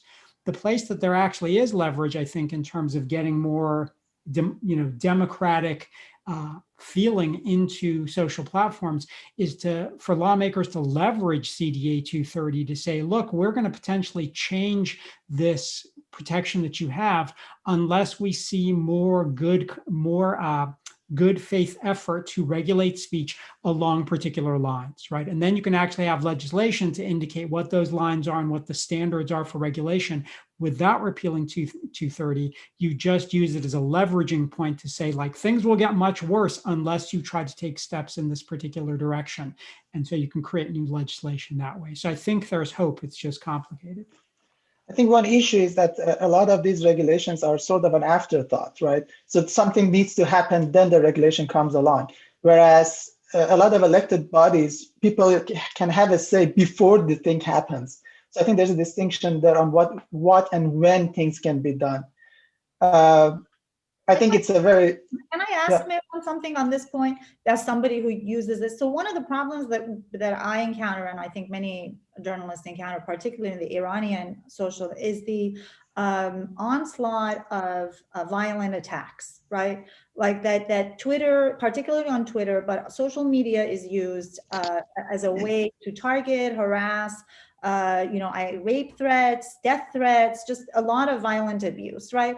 And when it's done in a language like Farsi or another language, Twitter, at least I know, and we've had this conversation at very executive level with Twitter, does not do a good job does not seem to have the ability to really address those things in another language and, not allow its platform to. So what's the fine line between not taking responsibility, not being responsible for the content, but also not allowing your platform to become this place where violence is instigated? Yeah, that's a great point. And part of it, I think, gets related. I'll give you a couple statistics and then talk a little bit about the fine lines. I mean, Facebook actually tries to do this thing where they try to do content moderation with AI, right, with machine learning. And, there are some categories that are easy to do. So for example, nudity, they're 99% accurate on. They can filter it before they get complaints from the user base. Bullying and harassment is 16%. And part of the reason for that is it's just so much lower because it's a much more difficult problem for AI to be able to determine what really is bullying and harassment. A lot of it is context specific, and it's context that an AI can't get just from the words that it is analyzing to determine. So they hire these armies of content moderators. Facebook has 30,000 people doing content moderation. YouTube has 10,000 people doing it.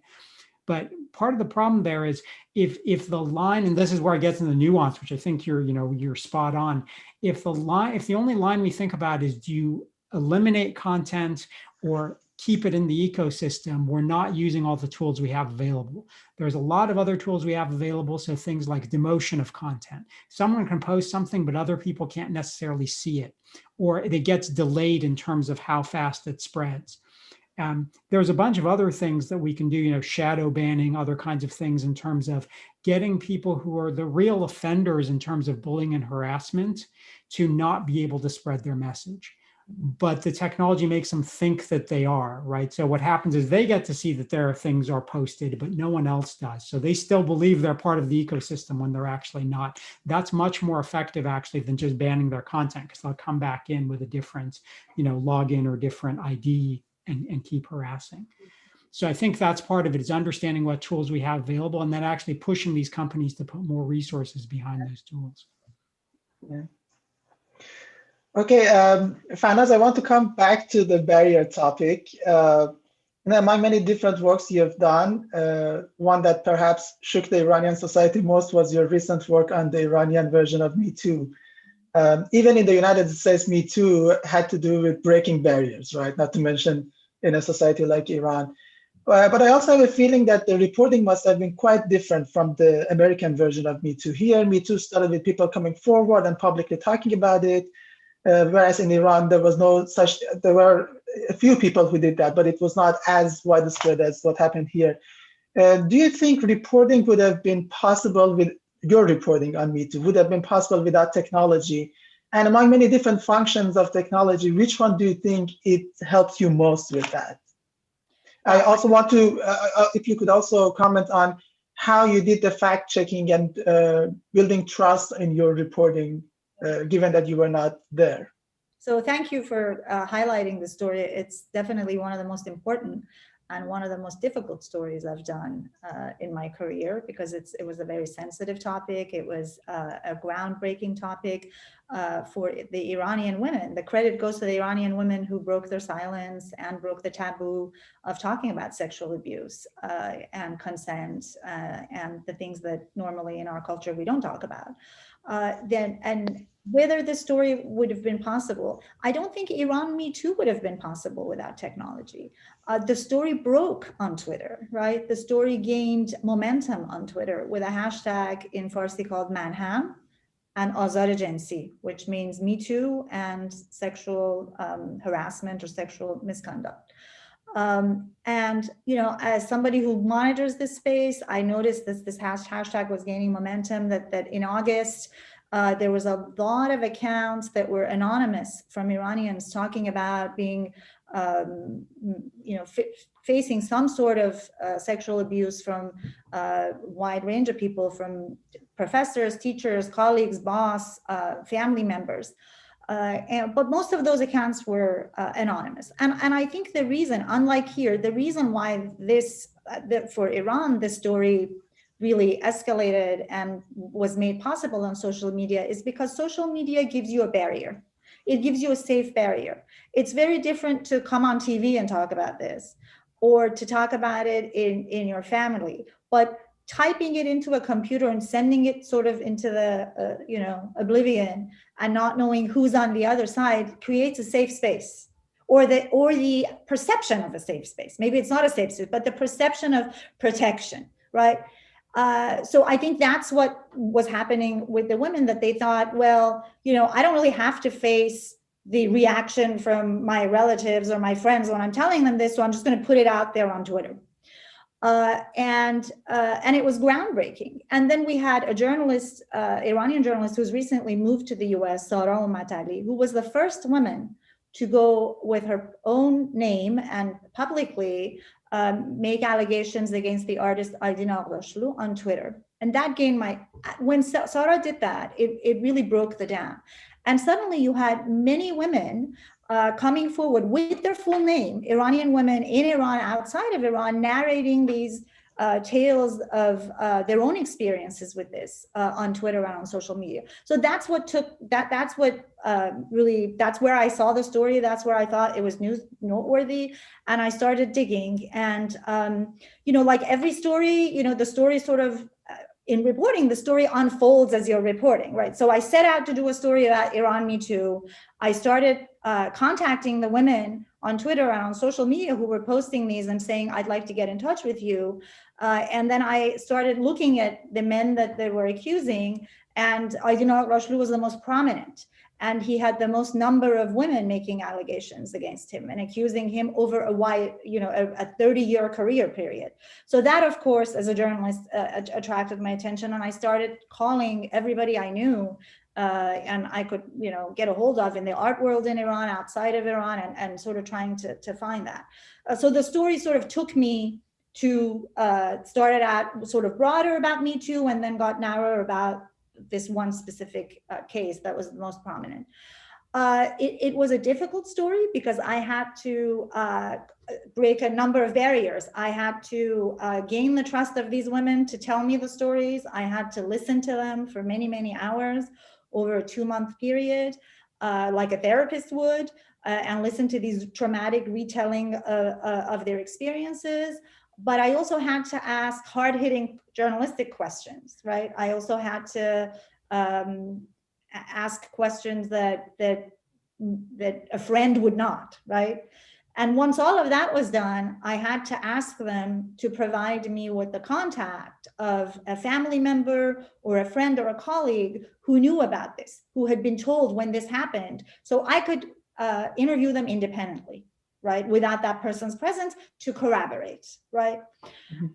And I was really floored at the family members who were willing to speak to me, at husbands, for an Iranian man to speak to a reporter of the New York Times and talk about the fact that his wife was abused at the age of 13 by her art, or she says she was abused, but by her art instructor, or by even an ex-husband. There was that one of the women told me, the only person who knows about Agashlu harassing me is my ex-husband. We had a difficult divorce. I haven't spoken to him in 2 years, but this story, getting hurt, is so important to me that I am going to ask him to talk to you.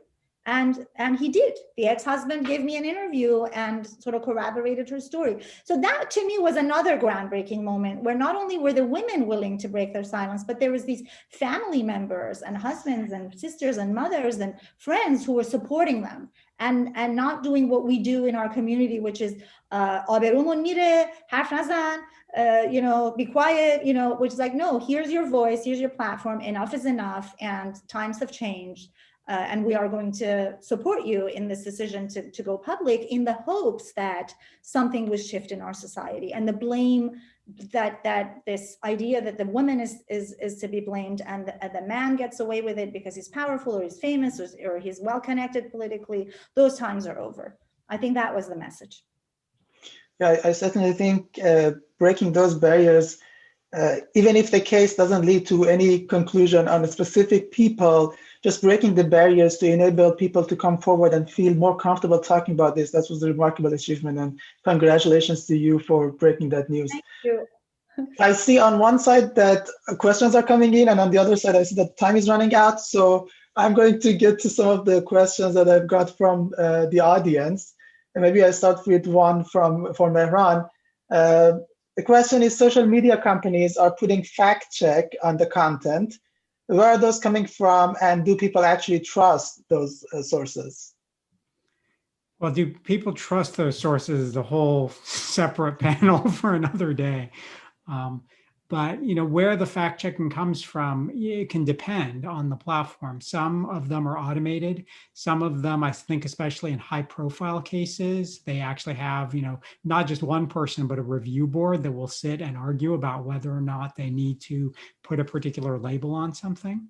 And their standards have also evolved over time, right? And you see this play out in the press, which is something that's actually nice to see, is a little bit more transparency in their decision-making process. Why were there some prominent political officials that weren't actually getting, their content when it was disputed labeled, and then all of a sudden they did? And it's an area that is ongoing. I think that's one of the things that as technologists we grapple with. We want to believe that there's some standard or some data set we can get and train our algorithms to be able to identify this.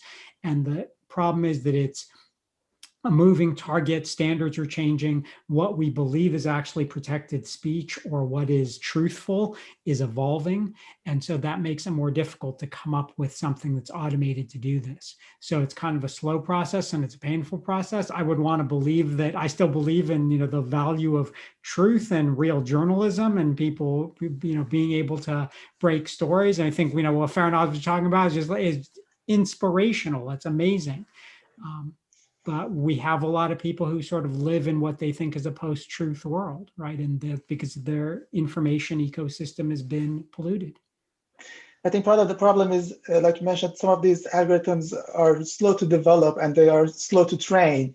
And along the same lines as Farnaz was talking about earlier, I have noticed it too, that particularly on the Farsi social media, these algorithms are far behind what you get in English language. So sadly, Iran is lagging on those just simply because of the language barrier.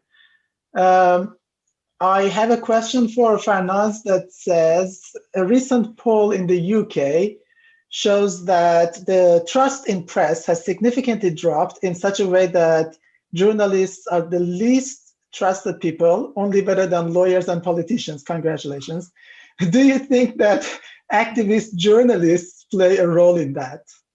Activism journalism? Yes. Activist journalists. Yeah, I mean, I think one of the downsides of technology is that the lines between activism and journalism have blurred, right? And with this is particularly true when in our community, and with the Iran story in particular, is that professional journalists, people who are professionally trained like I am, and working for established media, we don't engage in activism, right? Like I report what my reporting reveals, not what I want it to reveal, or not what my opinion is, right? When we have a lot of activists who have an audience, who are sort of a hybrid between journalists and activists, and that creates this perception that if you're a journalist that's not engaging in activism for this side or that side, then you are not doing your job right, or that you support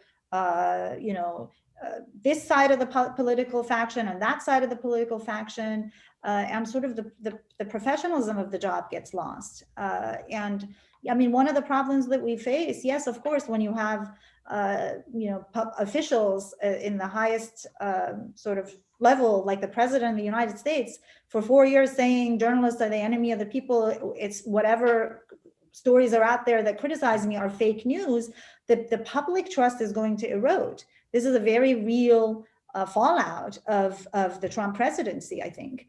And it's something that we're trying and doing our best to try to combat. Yeah.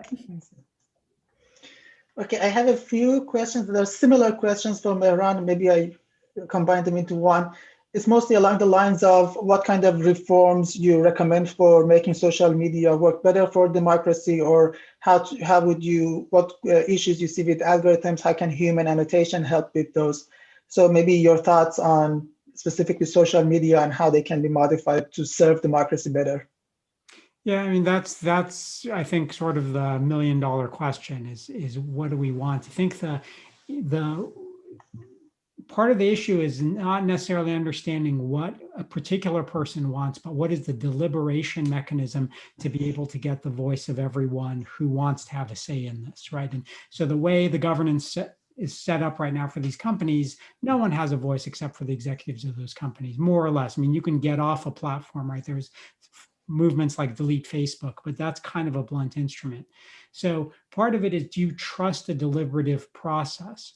Right? What is the way you actually make that happen? And so part of it is giving, as cheesy as it sounds, I still believe in democratic principles and democratic tradition, that you need to allow a deliberative process to be able to say what is acceptable and what is not.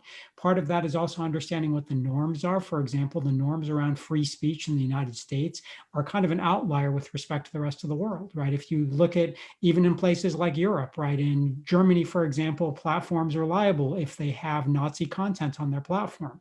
In the United States, they're not, right? And so part of it is, what is the standard you're trying to achieve? What is the outcome you want to achieve? And then trying to work backward from that. So I think sometimes what we do in the technology realm is we want to find a solution, right? We want to go and find what is the algorithm to solve this problem, or what is the right policy, because there should be some proper thing to do, right? And I think the sad part about it is no individual has the right thing to do. What we need to do is believe in a process. The different voices can come together and put out different ideas for how platforms should be regulated. And then we need to believe in the deliberative democratic process to select among those and actually put it into effect. So it's not an answer that just kind of, solves the problem, but it's the best mechanism we have for actually the deliberative process. I'm sure if it was as easy as solving it in 2 to 3 minute answer, it would have been solved by now. But definitely a very interesting topic. There's a related question that is asking, how do fact-checking and freedom of speech go together? So if either of you want to comment on that. Well, I mean, as journalists, it's our job to fact check the truth, right? I mean, a lot of people tell me a lot of things, but I don't publish everything they tell me. That we go back to the point of you need to have people sifting through the sea of information that's out there that actually know what, know the topic or have some level of expertise or knowledge to be able to tell fact from fiction, or be able to at least report and find out what's going on. So sure, I mean, if yesterday, I mean, I'll give you a good example. Yesterday, some random person on Twitter claimed that Ayatollah Khamenei had handed over his powers to his son, right? Transformed powers of it. So the Newsweek picks this up because they want clickbait.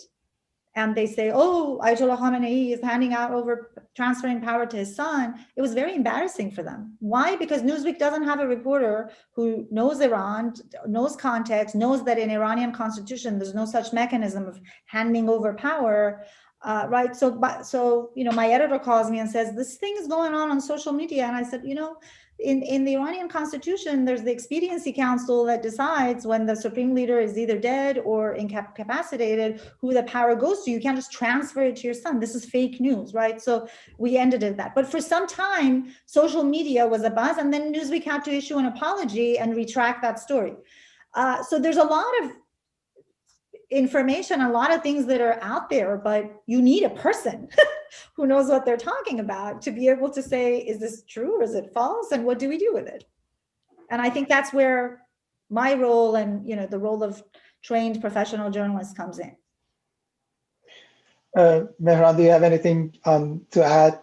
Do you think an actual person is always needed, or do you have enough trust in algorithms that they can eventually replace human beings?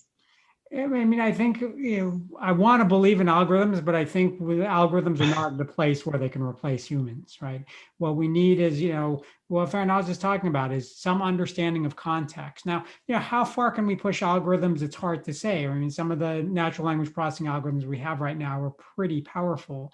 But the thing to also remember is that technology can be brittle, right? If people have an interest in putting misinformation out there, you're in an adversarial situation. You're not in a situation where you're saying, oh, the new data I'm getting is like the old data I'm getting, right? If people really want to put misinformation into the ecosystem, they'll find out where algorithms fail. They'll keep trying until they find the vulnerabilities.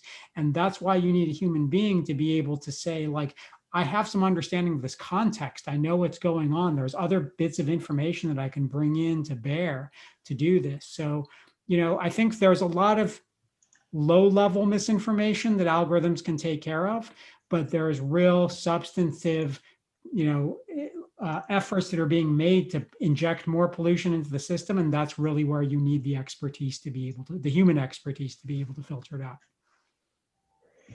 All right. In addition to like individuals, governments are also really, using this method as well.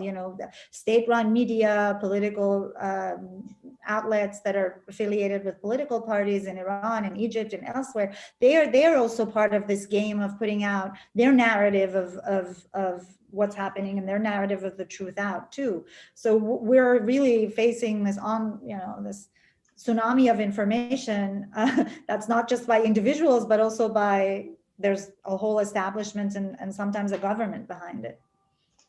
Right, yeah. Okay, so I see we are out of our original time.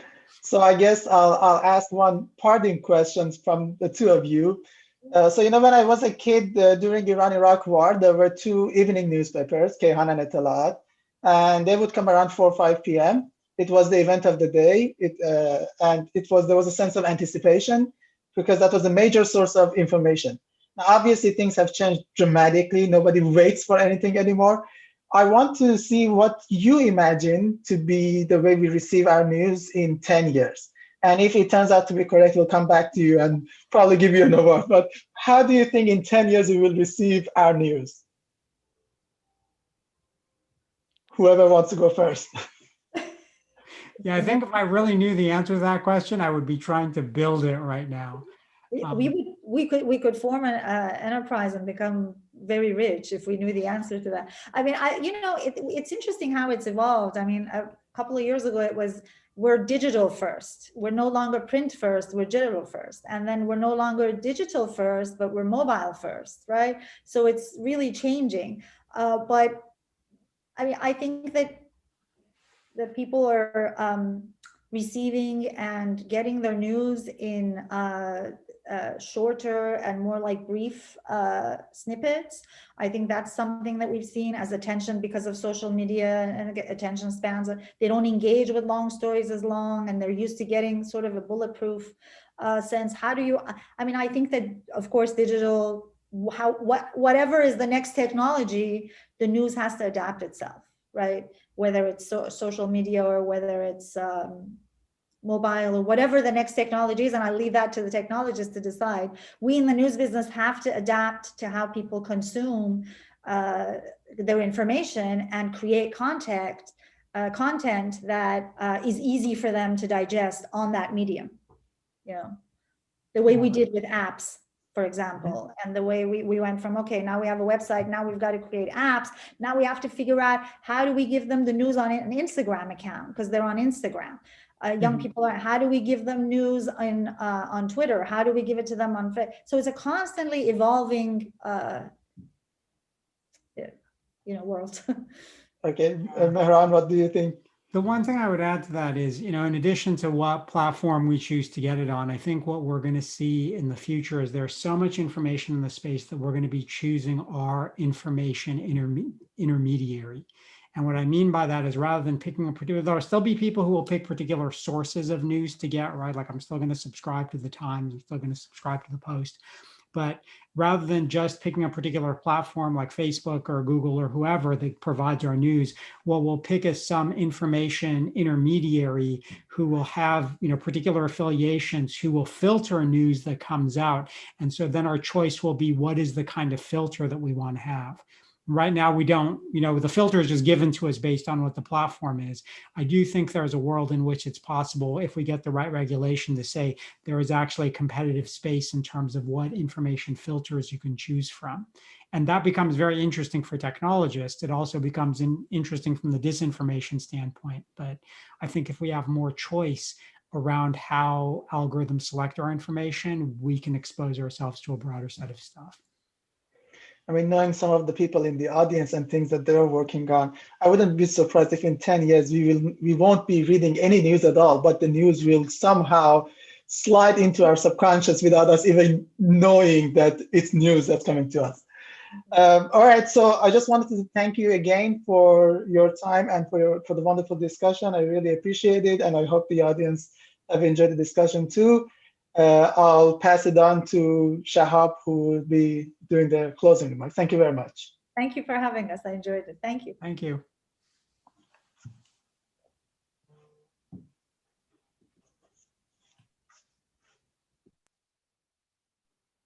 All right, so thank you, everyone. It has been great to have you all with us today. My name is Shahab Musavi. I'm currently humbled to be the president of the Persian Student Association at Stanford. And I'd just like to start off with thanking all those who made this happen, starting off with, let's say, Dr. Milani, Nazi Kaviani, our wonderful panelists, Farnaz Fasihi and Mehran Sami, and all of the incredible teams who pitched today. It's been a pleasure to be able to see all their pitches and hear your comments and opinions on them, hear your questions, and also to have the poll in which you kindly elected your selected top team. I'll be releasing the poll results right now. I'm sharing the results. As you can see, congratulations to the Karar team for being selected as the #1 team by quite a strong margin. And we will be in touch with them shortly with Zahra to follow up on the results and to provide our support in any way we can. Also for the other teams, we would also like to support them in any way that we possibly can. And hope that all of them succeed. They were all wonderful, and I believe I personally had a very hard time choosing a #1 pitch for myself. So I'm pretty sure it was a close choice for most of you. Other than that, moving on from that, I'd just like to explain that this has been our 4th ISPS, and ever since it started, I believe it's made it perfectly clear, as we all knew before, that despite the Persian community not being the largest international community here, it is independently a very successful community. And individually, a lot of the people that we have here from Iran are very successful in their careers, both professionally and within the cultural community. And we hope to see that be more emboldened and have more of a supportive and connected community. the times that we've had with COVID and with the lemons that COVID has handed us, we've tried to make lemonade with this virtual event. And we believe it has had the silver lining of being able to, as Nargis mentioned initially, break borders and have more people participating from everywhere in the world, not having to have it be on campus here at Stanford with limitations due to travel. And we're very happy that we had significant outturn. It was an incredible event in our opinion. Thank you very much for coming. And the entire mission of ISPS from the beginning has been to enable this community, hopefully make it much more connected and supportive so that as a whole, we can be much more successful and enhance each other's successes, both personally and as an entire community. As such, at the PSA, we've recently started a new initiative, the PSA Leadership Forum, in which we hope to have successful alumni of the Iranian community at Stanford and outside of Stanford come for talks. We have panels, fireside chats, and general one-on-one office hours if the leaders would be interested. We hope to have this as more of a ground where the current students and the leaders of the future can come to connect with current leaders from our community and foster more connections for success within the community. So please do reach out to me. If we haven't reached out to you yet, please do reach out to us if you're interested. We would love to have anybody who's interested to come on board and make it a wonderful experience for everyone. Again, thank you very much for coming. We also have social media, and we would really appreciate it if you could follow us there for future events, both the PSA and ISA, and we will be announcing news there for future events. That is pretty much it. And with that, thank you very much. I bid you adieu.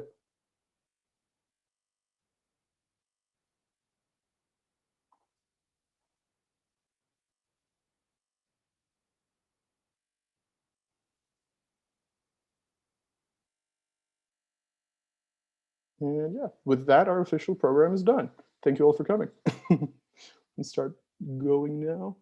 I guess I can leave or end the meeting.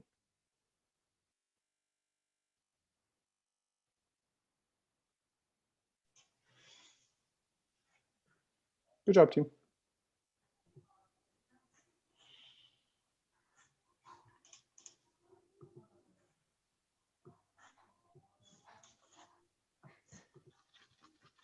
خسته نباشید. آره خسته نباشین. خسته نباشین. بچه خسته نباشین. یوتیوب لایو هم استاپ کنیم لطفا. آره ما استاپ کنیم اگه میشه. I think we should go to another Zoom call probably. بذارین people are leaving. There are. You have my invitation from yesterday, my Zoom link. Can you just go there? Yeah, sure. Do you want to? Yeah, let's just go there.